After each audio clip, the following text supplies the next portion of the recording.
For decades, the fashion industry has dazzled the world with color, creativity, and constant change. New trends appeared every season, and clothes became cheaper and more accessible than ever before. Yet, beneath this glamorous surface lay a troubling truth, an enormous environmental and ethical cost. When I first began exploring the world of fashion, I was captivated by its beauty. But the deeper I looked, the more I realized that behind every stylish outfit was a story about people, materials, and impact. That realization began my journey into understanding what sustainable fashion truly means. At first, the concept seemed simple. Sustainable fashion was clothing that was better for the planet. But as I quickly discovered, the truth was far more complex.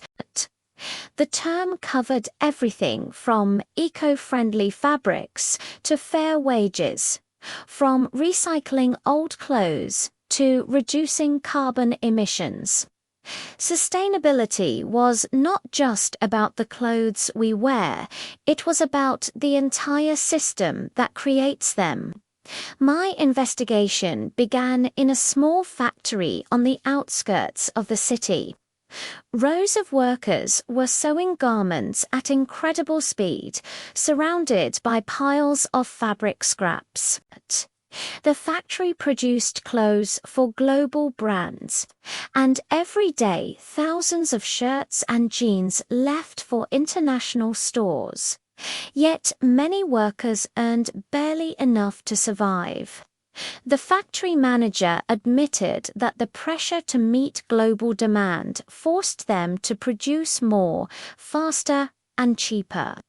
This was my first glimpse into the hidden cost of fast fashion, a business model built on overproduction and overconsumption. Millions of tons of textiles were being produced each year, and most of them ended up in landfills within months. Synthetic fabrics like polyester, made from petroleum, were releasing microplastics into oceans with every wash.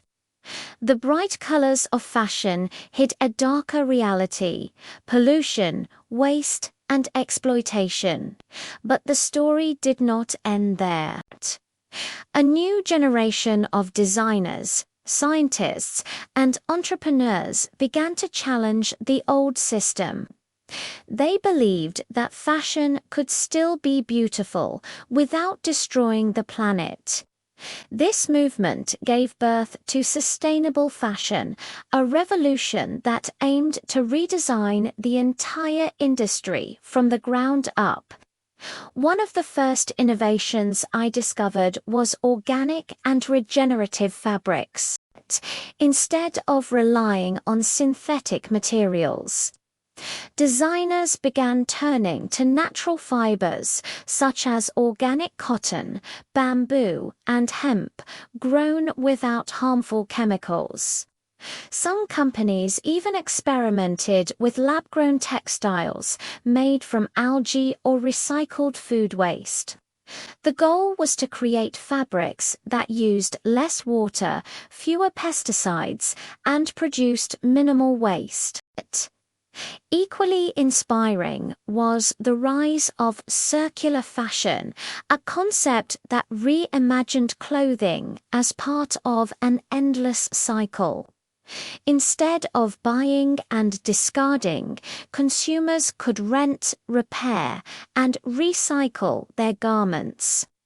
Some brands launched take-back programs, allowing customers to return old clothes to be reused or transformed into new fabrics. What was once considered waste became the foundation of creativity. Technology also began to play a crucial role.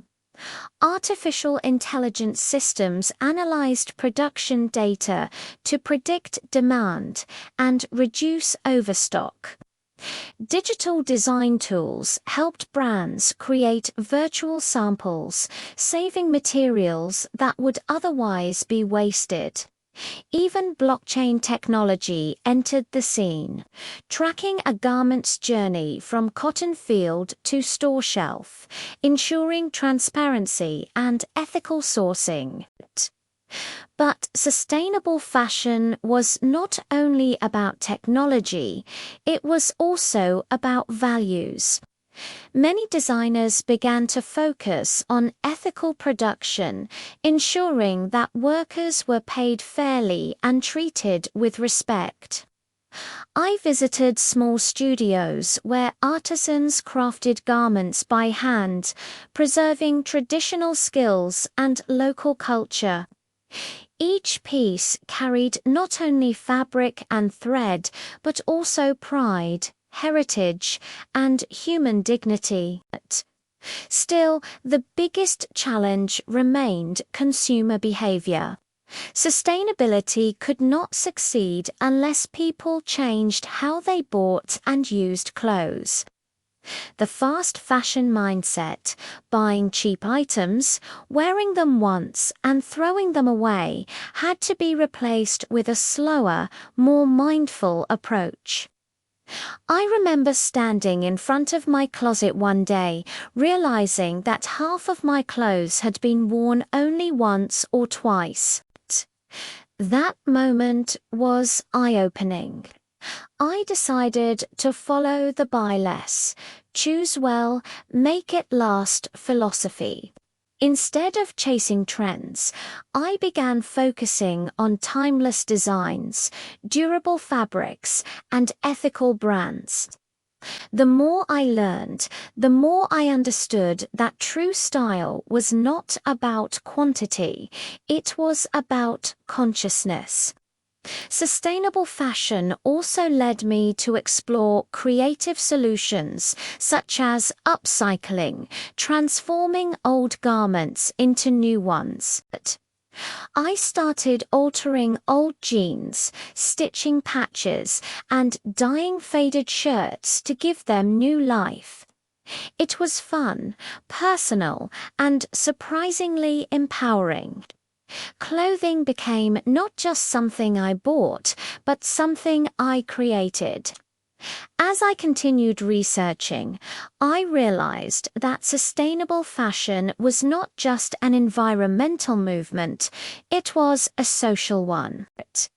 It connected farmers, factory workers, designers, and consumers in a shared effort to build a better system. Every choice we made, what we bought, what we wore, what we threw away, mattered. Today, more brands are embracing transparency, publishing sustainability reports, and reducing their carbon footprints. Celebrities and influencers are promoting second-hand fashion, making it not only acceptable but desirable. The idea that green is the new black is no longer a slogan, it is becoming a reality. Of course, there is still a long way to go. True sustainability requires constant innovation and global cooperation. It means facing difficult questions about overproduction, affordability, and equality. But for the first time, the fashion industry is listening, learning, and transforming. When I look at my clothes now, I see more than colors and fabrics.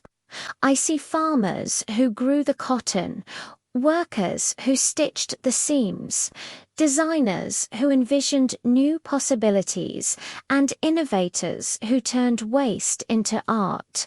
Fashion is no longer just about appearance, it is about connection, responsibility, and storytelling.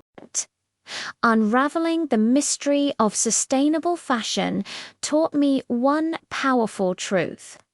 Every piece of clothing carries energy, the energy of the people who made it and the planet that supported it. When we choose sustainability, we are not just choosing better clothes, we are choosing a better future. And that, perhaps, is the most beautiful style of all fashion, that does not only look good, but also does good. When most people hear the word blockchain, they think of digital currencies, charts, and complicated computer code. For years, that was exactly how I saw it too, a distant, technical concept that belonged to financial experts and technology enthusiasts. But that changed the day blockchain quietly entered my daily life, reshaping the way I worked, spent, and even trusted the world around me. It began when my city introduced a digital identification system based on blockchain technology. The idea was simple. Every citizen would have a secure digital ID that could not be forged or stolen. Instead of carrying physical cards or worrying about online security breaches, all personal information would be stored safely on a decentralized network. I was skeptical at first. How could something invisible on the internet be more trustworthy than paper documents?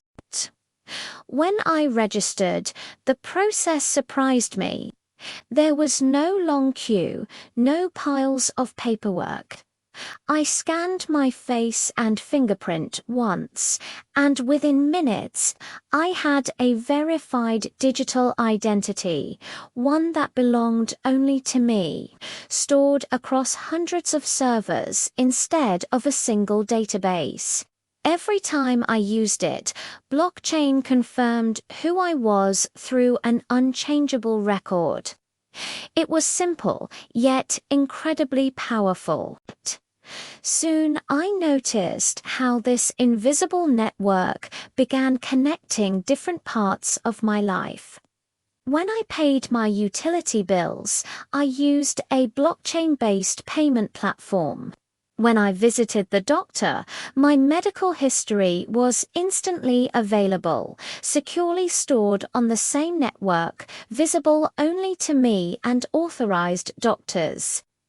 The endless paperwork that used to fill my days suddenly disappeared.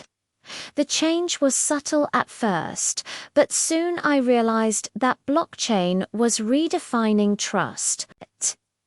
In the past, I always had to rely on middlemen, banks, notaries, agencies to prove that my transactions were legitimate. Now, blockchain handled that automatically. Each action was recorded on a digital ledger that no one could alter. It was like having an invisible witness following every deal, ensuring honesty without interference. The next big transformation came through finance.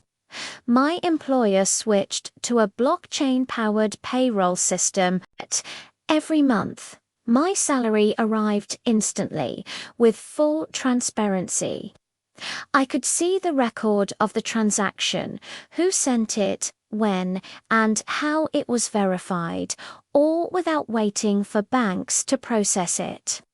Even international payments, which once took days, became nearly instant. I also began to explore decentralized finance systems that let people lend, borrow, and earn interest without traditional banks. It felt strange at first to manage my finances directly, but it gave me a sense of control I had never felt before. I was no longer dependent on bank hours, hidden fees, or delayed transfers. Blockchain turned money into pure digital trust. One of the most fascinating changes came through supply chains. When I bought groceries, I could scan a code on the packaging and instantly see where my food came from, which farm grew it, when it was shipped, and how it was handled. There were no vague organic labels anymore. Everything was transparent and traceable. The same applied to clothes, electronics, and medicines. For the first time, I felt truly connected to the origins of what I consumed. My city also adopted blockchain in governance. Voting was done online, but unlike before, it was secure and tamper-proof. Each vote was recorded on a public ledger, visible to everyone, but tied to no personal identity. Fraud became nearly impossible, and participation soared. It was democracy powered by code, not politics. At work, blockchain revolutionized collaboration. Contracts were replaced by smart contracts, self-executing agreements stored on the network. When two parties met certain conditions, the contract fulfilled itself automatically. There was no need for lawyers or signatures. The system was the judge and the enforcer. It made partnerships faster, cheaper, and more reliable. But blockchain's influence went beyond business and governance. It began shaping creativity too. Artists, musicians, and writers started publishing their work through blockchain platforms that guaranteed ownership. I released a small collection of short stories using one of these systems. Every time someone bought or shared my work, the blockchain recorded it, and I automatically received royalties. There were no publishers taking large percentages, no piracy, just a direct connection between creator and audience. I also saw blockchain's impact in education. Diplomas and certifications were issued digitally, impossible to forge. Employers could instantly verify a person's qualifications without needing background checks. This eliminated fake degrees and helped honest professionals stand out. Of course, the transition was not without challenges. Some people resisted the idea of putting their lives on a digital ledger, fearing surveillance or loss of privacy. Others struggled to understand how it worked. Even I had moments of confusion, wondering what would happen if the system failed. But the beauty of blockchain was that it had no single point of failure. The network lived across millions of devices, constantly verifying itself. Over time, what amazed me most was not the technology itself, but how quietly it integrated into life. Blockchain was not flashy or loud. It simply made everyday systems more transparent, fair, and efficient. It reduced corruption, built accountability, and restored trust where it had been lost. Looking back, I realized how deeply it had changed my habits. I no longer saved piles of receipts or checked my transactions twice. I trusted the system because the system trusted no one. It verified everything. When friends asked me about blockchain, I used to say it was like a truth machine. It did not care about opinions or authority. It cared only about facts. Now, as I walk through the city, I see signs of its silent revolution everywhere. Electric vehicles are rented through blockchain-based sharing systems. Neighborhood solar grids trade energy directly between homes. Even charities use blockchain to show donors exactly where their money goes. Blockchain is not just changing technology, it is redefining trust, transparency, and connection in the digital age. What once sounded like an abstract invention has become the backbone of modern life, invisible, reliable, and always working behind the scenes. And as I reflect on this transformation, I realize something profound. Blockchain's true power is not in the code, but in the confidence it restores. It gives people the ability to believe in systems again, not because of who controls them, but because of how they are built. The day blockchain transformed my daily life was not one dramatic moment. It was 1,000 quiet ones. Every transaction, every contract, every vote became a promise written in digital stone. It made me see the future not as a place of fear and uncertainty, but as a world built on verified truth. And in that world, trust, the rarest currency of all, finally became universal.